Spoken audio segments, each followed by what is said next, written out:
Unit 8 conics 1 हम solve कर रहे हैं। ठीक है, इसकी एक्सरसाइज है 8.1। क्वेश्चन नंबर 3 है, in each case find centre. हमें सेंटर फाइंड आउट करना है, सर्किल का centre C minus G comma minus F and radius, और साथ ही फॉर्मूला भी गिवन है कि किस फार्मूला के अकॉर्डिंग हमें रेडियस फाइंड आउट करना है। तो इसके पार्ट ए को सॉल्व करते हैं। जो गिवन इक्वेशन है इसे हम जर्नल इक्वेशन के साथ कंपेयर करवा लेंगे। ठीक है, तो देखें जो एक्स स्क्वायर और एक्स स्क्वायर टर्म्स दोनों में आपको नज़र आ रही है। इसी तरह वाई स्क्वायर सेम है, तो 2g यानी एक्स की टर्म कंपेयर हो जाएगी -8 के इक्वल आ जाएगी। इसी तरह 2f जो है वो -6 के इक्वल आ जाएगा, और जो c टर्म कांस्टेंट है वो 9 के इक्वल आ जाएगी। ठीक है, हर टर्म को इंडिविजुअल आप देखेंगे तो आपके पास आफ्टर कंपैरिजन जो है वो आप लिख सकते हैं कि 2g इक्वल हो जाएगा -8 के, और इसी तरह 2f जो है वो इक्वल हो जाएगा -6 के, और जो c है वो इक्वल हो जाएगा 9 के। ठीक है, तो ये g f c independent constants हैं इक्वेशन ऑफ सर्किल के, तो इनकी वैल्यूज़ हमें मिल जाएंगी। तो g की वैल्यू हमें मिल जाएगी, जब -8 को डिवाइड बाई 2 कर देंगे तो ये आपके पास -4 आ जाएगा। इसी तरह f की वैल्यू मिल जाएगी, जब -6 डिवाइडेड बाई 2 होगा तो ये -3 आ जाएगी, और जो कांस्टेंट c है वो एज इट इज़ है 9। अब देखें हमारे पास जी एफ सी की वैल्यूज़ जब आ जाएं तो हमें सेंटर को फाइंड आउट करना है, और सेंटर के कोऑर्डिनेट्स होते हैं -g कॉमा -f।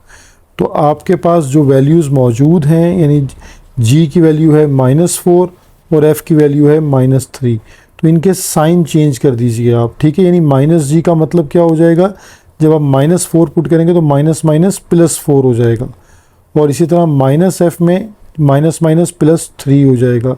तो ये सेंटर के पॉइंट्स आपके पास आ जाएंगे 4,3। और इसी तरह जब हमें रेडियस फाइंड आउट करना है, ठीक है, तो रेडियस के लिए हमारे पास गिवन फार्मूला है r equal to √g² plus f² minus c। तो यहाँ वैल्यूज़ को पुट कर लें। g की वैल्यू है -4 का स्क्वायर, प्लस f की वैल्यू है -3 का स्क्वायर, और c की वैल्यू है आपके पास 9। ठीक है, तो हम इसको सिंप्लीफाई कर लेते हैं। तो हमारे पास -4 का स्क्वायर जो है वो होता है 16, और -3 का स्क्वायर हो जाएगा +9, और -9 एज इट इज़। देखिए +9 और -9 कैंसिल, तो r की वैल्यू आ जाएगी √16, और √16 से हम r फाइंड आउट कर सकते हैं 4, और ये पॉजिटिव होता है इसलिए इसको प्लस माइनस लिखने की ज़रूरत नहीं है। तो ये r की वैल्यू आ गई आपके पास 4 यूनिट। ठीक है, तो इस तरह हमारे पास सेंटर भी आ गया और रेडियस भी आ गया। क्वेश्चन नंबर 3 और पार्ट बी है हमारे पास 4x² plus 4y² plus 16x minus 12y - 7। तो अगर आपको कोफिशेंट्स नज़र आ रहे हैं x² के साथ, जैसे कोफिशेंट है 4 और y² के साथ भी 4, एक तो ये चीज़ याद रखिएगा कोफिशेंट हमेशा सेम होंगे तभी ये सर्किल की इक्वेशन है। कोफिशेंट अनइक्वल होते हैं तो ये सर्किल की इक्वेशन नहीं है। तो अगर कोफिशेंट्स हैं तो पहले इन कोफिशेंट्स को आपने ख़त्म करना है। ठीक है, तो कंपैरिजन नहीं होगा, पहले आप इस पूरी इक्वेशन को डिवाइडेड बाय 4 कर देंगे। ठीक है, या 4 कॉमन ले लीजिए या 4 डिवाइड कर दीजिए, इट्स अप टू यू। यानी आप इसमें से यानी 4x² divided by 4 plus 4y² divided by 4, her term को आप 4 से डिवाइड करवा दीजिए। 4 और 12y डिवाइडेड बाय 4, इसी तरह -7 डिवाइडेड बाय 4, और इसी तरह 0 भी डिवाइडेड बाय 4। तो देखें हमारे पास सिंप्लीफिकेशन हो जाएगी x² प्लस y², क्योंकि ये 4 और 4 कैंसिल हो जाएंगे। 4 4 = 16, तो ये आ जाएगा 4x, 4 3 = 12, तो माइनस का 3y -7/4 इक्वल टू 0। अब आपके पास जो है वो जर्नल इक्वेशन लिखने का टाइम है कि जर्नल इक्वेशन क्या है, x² plus y² plus 2gx और प्लस 2fy और प्लस c इक्वल टू 0। ठीक है, तो इस कंपैरिजन से हमारे पास जो है वो देखें कि 2g जो है वो 4 के इक्वल हो जाएगा, 2f जो है वो -3 के इक्वल हो जाएगा, और जो c है वो आपके पास ये फ्रैक्शन आ गया -7/4 इसके इक्वल आ जाएगा। तो 2g इक्वल टू 4, इसी तरह 2f जो है वो इक्वल आ जाएगा -3 के, एंड जो c है वो इक्वल आ जाएगा -7/4 के। ठीक है, अब आपके पास g की वैल्यू आ जाएगी, जब आप 4 डिवाइडेड बाई 2 कर देंगे तो g की वैल्यू आ जाएगी 2। इसी तरह f की वैल्यू आ जाएगी आपके पास -3 डिवाइडेड बाई 2, और c की वैल्यू भी मौजूद है। तीनों वैल्यूज़ जब आपके पास आ जाएं तो सबसे पहले आपको सेंटर लिखना है। ठीक है, और सेंटर के कोऑर्डिनेट हैं -g, -f। तो आप इसको इस तरह भी लिख सकते हैं, ये देखिए कि minus as it is g की वैल्यू क्या है 2, और minus as it is f की वैल्यू है -3/2। तो ये पूरा स्टेप शो कर लीजिए, या डायरेक्टली साइन चेंज करके लिख लें -2, -3/2। तो ये हमारे पास सेंटर आ गया। सेंटर के बाद हमें रेडियस फाइंड आउट करना है। तो रेडियस के लिए गिवन फार्मूला है r equal to √g² plus f² minus c। यहाँ हम वैल्यूज़ को सब्सिट्यूट करते हैं।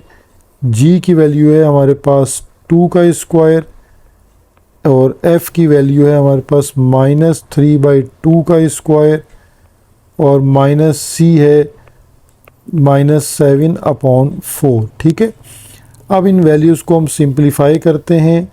√2 का स्क्वायर 4 प्लस -3 का स्क्वायर 9, 2 का स्क्वायर 4 माइनस माइनस प्लस 7/4। ठीक है, अब हम इसको सिंप्लीफाई कर लेते हैं, तो ये 4 एलसीएम आ जाएगा। तो 4 4 ज़ा 16 प्लस 9 प्लस 7, 16 प्लस 9 25, 25 प्लस 7 है 32, और 32 डिवाइडेड बाय 4 हो जाएगा 8। तो यहाँ पर 8 का रूट हो जाएगा 2√2 यूनिट। यूनिट हम डिस्टेंस को शो करने के लिए यूज़ करते हैं, और ये डिस्टेंस हमेशा पॉजिटिव लिया जाता है। तो ये हमारे रिक्वायर्ड आंसर्स आ गए। क्वेश्चन नंबर 3 पार्ट सी में गिवन इक्वेशन है, और अब आप इस इक्वेशन को देखें तो x² और y² के साथ कोफिशिएंट 1 है। तो हम डायरेक्टली जो है वो जर्नल इक्वेशन के साथ कंपेयर कर लेंगे। तो कंपैरिजन में हमारे पास 2g जो है वो इक्वल टू 4 हो जाएगा, 2f हमारे पास -6 के इक्वल आ जाएगा, और c जो है वो 13 के इक्वल आ जाएगा। ठीक है, तो यहाँ हमारे पास वैल्यूज़ आ जाएंगी 2g इक्वल टू 4, इसी तरह 2f इक्वल टू -6, एंड जो c है वो आ जाएगा 13। तो g की वैल्यू हमारे पास आ जाएगी 4 डिवाइडेड बाई 2 2, और इसी तरह f की वैल्यू आ जाएगी -6 डिवाइडेड बाई 2 -3। तो अब हम सेंटर के जो कोऑर्डिनेट हैं वो लिख सकते हैं -g, -f, just sign change करके, यानी जो आपके पास g की वैल्यू 2 और f की वैल्यू -3 आ रही है, इसके आप साइन चेंज कर दीजिए। ठीक है, तो +2 जो है वो -2 हो जाएगा, और -3 जो है वो +3 हो जाएगा। ये सेंटर के पॉइंट्स आ गए।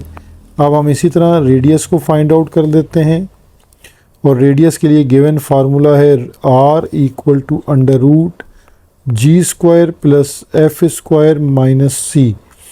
तो यहाँ r की वैल्यू के लिए हम GFC की वैल्यू सब्सिट्यूट करते हैं। g हमारे पास 2² है, f जो है वो -3² है, और c जो है वो 13 है। तो r इक्वल टू 2² हो गया 4, और 3² हो गया 9, -3 का स्क्वायर प्लस 9 -13।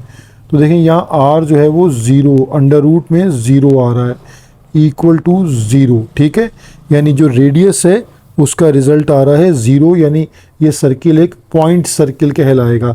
ऐसे ही सर्किल को हम पॉइंट सर्किल कहते हैं। ठीक है, जो एक डॉट होता है जस्ट।